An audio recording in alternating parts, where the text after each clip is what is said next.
Nice to get that off for a minute. You all right?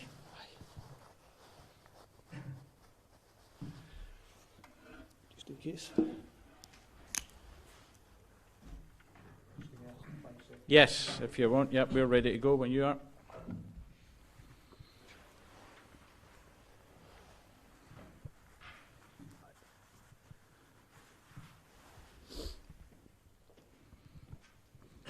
Good to go. 30 seconds or so, Steve. 30 seconds. Who's going to entertain us for 30 seconds? Ronnie's got a great joke. Oh, here we go. Can't use my one joke. That's been done. Steve, you've named your squad. How difficult was it in the end to name the squad with all the couple of injuries and other options that you had available in terms of more numbers? Yeah, well, it was always going to be difficult no matter what the number was, so whether it was 23, 26. And then, you, like you say, you add in the injuries, unfortunate for Ryan Jack, Kenny McLean, Ollie McBurney, Ollie Burke picked up an injury that put him out as well. So for those lads, we thank them for the contribution, and it means that there's a chance for other people in the squad. The extra, I'd more or less sort of settled on a 23 before all those injuries and whatever, and then you get an extra 3 to put in, and it makes it a little bit more, it just takes a little bit more time, but I think I got there in the end, and I'm really happy with the squad I've got and the balance in the squad that I've got as well. And with some of the younger players coming in, Turnbull, Gilmour, Patterson, is that a case of they're coming in to add to this squad, or is it a case of the experience first and foremost? No, I think they all add something to the squad.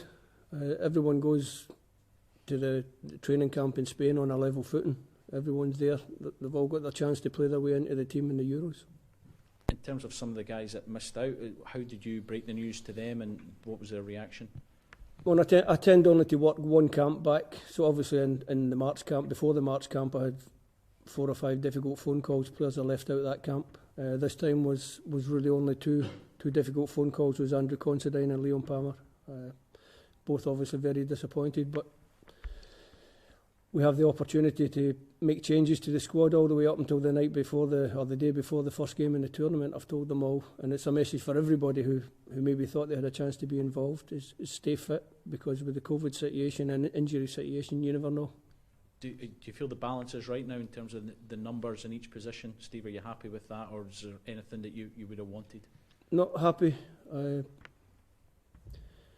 I try and make up the squad because I know that I have to work on the training pitch with these lads for a number of weeks and a number of training sessions, which I'm really looking forward to.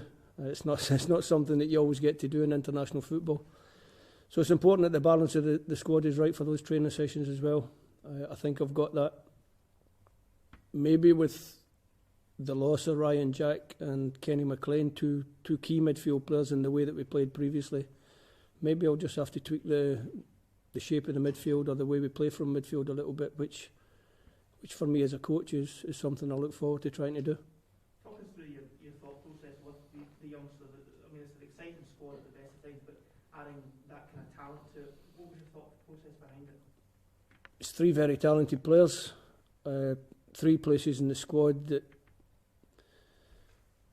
you have to fill in the best way possible and try and use as an advantage for the squad and the country moving forward.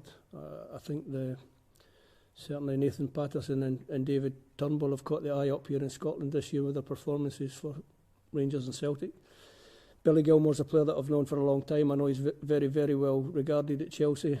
It was nice to see him getting a few games recently in the team, and looks as though he's over his injury and looking like his old self. So it's good to get them involved in the squad.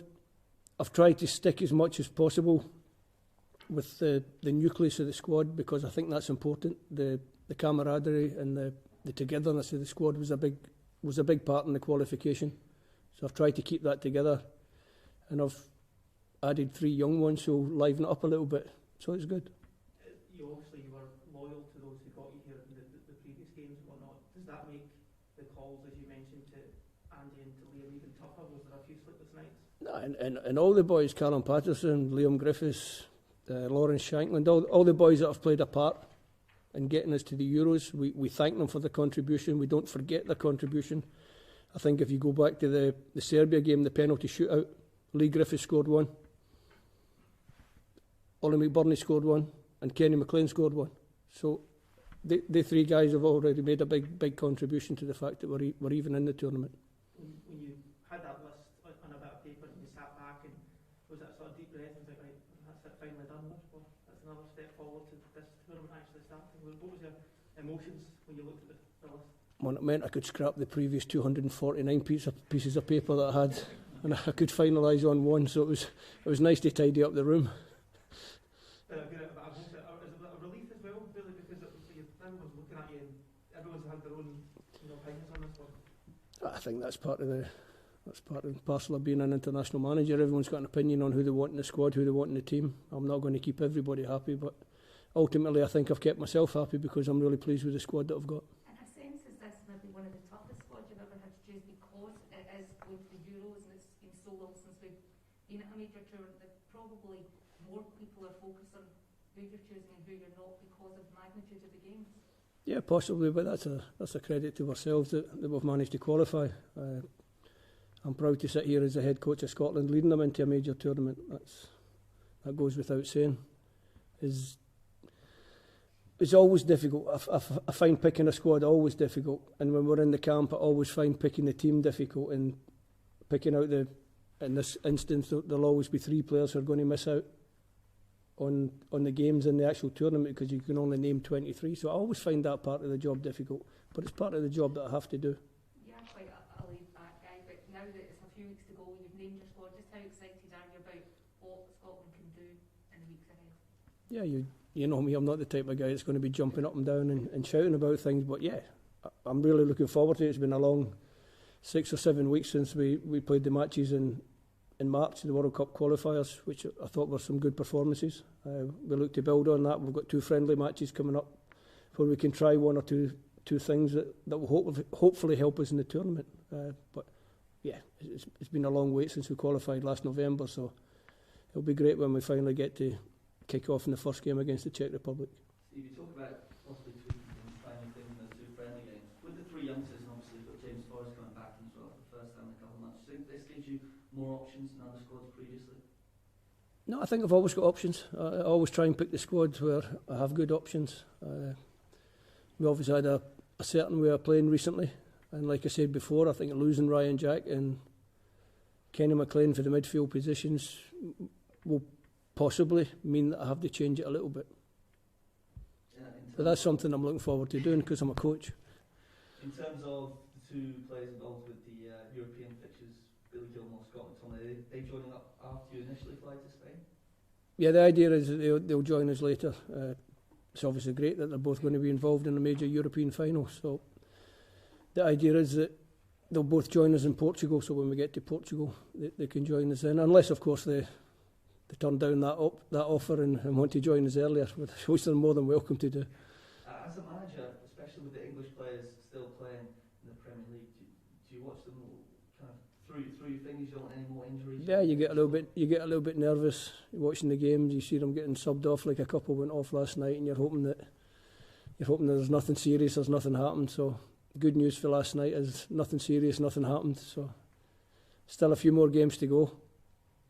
I'll watch the games. I hope that nobody else picks up an injury. But like I said before, anybody who thought they could be in the original squad, still matches to be played, so keep yourself fit and be ready. Just finally, how is Ryan Fraser? We heard Steve Bruce say yesterday that it might be a bit of a risk to take him. Is he okay? Have you spoken to him? Yeah, Ryan's fine. Progressing well. Did well for me in the last camp. The March camp was good. And he's excited as well to be part of the squad and looking forward to the tournament. So I know what Steve is saying, but if it is a gamble and Steve thinks it's a gamble, then it's a gamble that I'm willing to take. Is there an official standby list, as it were, Steve, beyond the couple you said? No, I haven't done an official standby list. I have spoken to some players I've spoken to quite a few players just to say, but I'm using this as the platform as well to say keep yourself fit, because you never know. I don't know how big do you make a standby list, because you've got so many positions to cover, so everyone has to stay fit and well. There was a bit of a clamour, it seemed, for, obviously people like Lee Griffiths and Von Shankland are on our doorstep, we've seen them all the time, but there seemed to be a bit of a clamour for Ryan Gauld to be included. How closely did you look at him, and how close did he come to because of the restrictions, it was difficult to get to Portugal to watch Ryan, but fortunately you can watch everything on television these days, so plenty of chances to watch. Good player, had a good season for his club, although his club had a difficult season. But when you look at the area of the squad that Ryan's trying to get into, it's difficult to fit into that squad. You know, he's an attacking midfield player, so John McGinn, Stuart Armstrong, David Turnbull's had a great season, so it was always going to be a difficult choice, and unfortunately for Ryan, he's missed out. You were talking about tweaking the midfield and the loss of Jack and McLean. Does that make it more likely that Scott McTominay will feature as a midfielder? I guess it gives you great options. Like he did in the last camp as well, in the last games. It was only the last game where I put him into the back three against Faroe Islands, because I felt we would dominate possession a lot in that game, and it was important to have Scott and Kieran on the ball at the back. So I think if you're looking at the squad I've got and the midfield players I've got, then it's pretty certain that Scott McTominay will be a midfield player for this campaign. How important was it for Billy Gilmour that he's had a little clutch of games, big games recently? Would he have been in if he hadn't had that match sharpness? It's important he had the games. I think it's always important that you play games. Would he have been in? Possibly, possibly not. I don't need to answer that question because he is in. Does it concern you that Kevin Nisbet is the only player who is in double figures for goals at club level? No, it doesn't. 3 games last month, 7 goals for the team. So there's goals in the team. We've got creativity in the teams. We've got midfield players that can score. Shea Adams is already off the mark. Lyndon Dykes got a couple of goals already. So I think 4 for Ryan Christie, 4 for Ryan Fraser, so 5 for James Forrest. So there's goals in the team. No worries. Given the background of COVID and 1 or 2 events off the field in the last couple of days, do you feel a extra responsibility to deliver Scotland as a feel-good story of the season? Because that's what it's been so far. Yeah, I think it has been a feel-good story, and it's great to be involved in the tournament. We want to go to the tournament. We want to be competitive. I think when the boys won the match in Serbia on penalties, everyone got a great lift. It was a fantastic feeling. All the boys became heroes overnight. I think if we can get out the group stages in the tournament in the summer, they can become legends. So why not aim for that? You're going to have fans in as well, Steve. How big a boost will that be? Because the last time we spoke to you, we weren't sure at that point. Yeah, it's great. Even just watching the games on television now and seeing and hearing a little crowd in, the atmosphere, the passion, and I don't know if you watched the Chelsea game last night, but the little kerfuffle at the end, you know, with the fans back, it's part and parcel of the game. It'll be great to have the Tartan Army here, not in full numbers, but they'll be in enough numbers, and I'm sure they'll be loud enough. Okay, last couple. Steve, how important is it that we do go there, not just to make up the numbers and try and get out of the group for the first time? I think it's always important to try and be as competitive as you can be. I think we've shown. I've always said I feel the group is growing in stature. The more caps they get, the more international experience they get, the more confidence they get with the results against the bigger and better teams, if you like. So hopefully we can go there in the summer and cause a few problems to the other teams in the group. Steve, some players and some groups over the years have gone into big tournaments thinking they are making up the numbers. Do you feel that this particular group are going there to qualify? We're going there with the intention to get out of the group, of course. There's no point in going if you're just going there to make up the numbers. We're going there to be as competitive as we can be, and if that gets us enough points to get out of the group and into the knockout stage, then, like I said before, the lads can become legends. Okay. Thank you all. Thank you. Thanks Thanks very much.